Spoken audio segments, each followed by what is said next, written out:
ప్రవీణ్ పగడాల గారు దేవుని వాక్యం కొరకు మరణించిన క్రీస్తు హతసాక్షి. సేవకుడా, నీ మరణం ఎంత విలువైనది. మాలో మరింత సేవాభారాన్ని కలిగిస్తుంది. ఆత్మలో కలిగే ఈ వేదన మాలో అగ్నిని పుట్టిస్తుంది. నిన్ను చూసి నా యేసయ్య ఆనంద బాష్పాలతో సింహాసనం నుంచి లేచి నిన్ను తన కౌగిల్లోకి చేర్చుకున్నాడన్న మా విశ్వాసం మాలో నిరీక్షణ కలిగిస్తుంది. ప్రవీణ్ పగడాల గారి మరణం అనేది ఒక మిస్టరీ. ఏది ఏమైనప్పటికీ ఆయన మరణం దేశంలోనే ఒక కలకలం రేపింది. చూస్తున్న ఆధారాలను బట్టి, సాక్ష్యాలను బట్టి అది కావాలనే ఆయన చంపారని తెలుస్తుంది. జవాబు దొరకని ప్రశ్నలను బట్టి ఇది చాలా బాధాకరమైన విషయం. ఈ సమయంలో క్రైస్తవ సంఘం తెలుసుకోవాల్సింది ఏంటంటే, ఇది చివరి గడియ. వేదన కాలంలో మనం ఉన్నామని తెలుసుకోవాలి. యేసుక్రీస్తుని తన శిష్యులు రాకడకు, ఈ యుగ సమాప్తికి సూచనలు అడిగినప్పుడు, రాజ్యం మీదకి రాజ్యము, జనం మీదకి జనము లేచినప్పుడు, భూకంపాలు, కరువులు వచ్చినప్పుడు అది వేదనలకు ఆరంభమట. ఆ తర్వాత ఆయన నామ నిమిత్తమై జనులు మిమ్మల్ని శ్రమలపాలు చేస్తారు, చంపుతారు. నా నామం నిమిత్తమే సకల జనుల చేత ద్వేషింపబడతారు. మనం వేదనల కాలాల్లో ఉన్నామని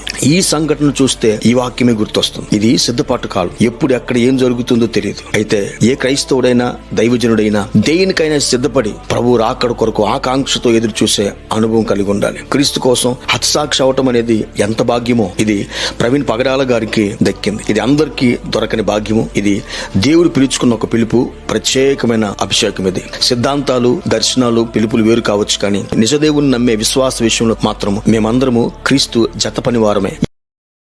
Download ShareChat.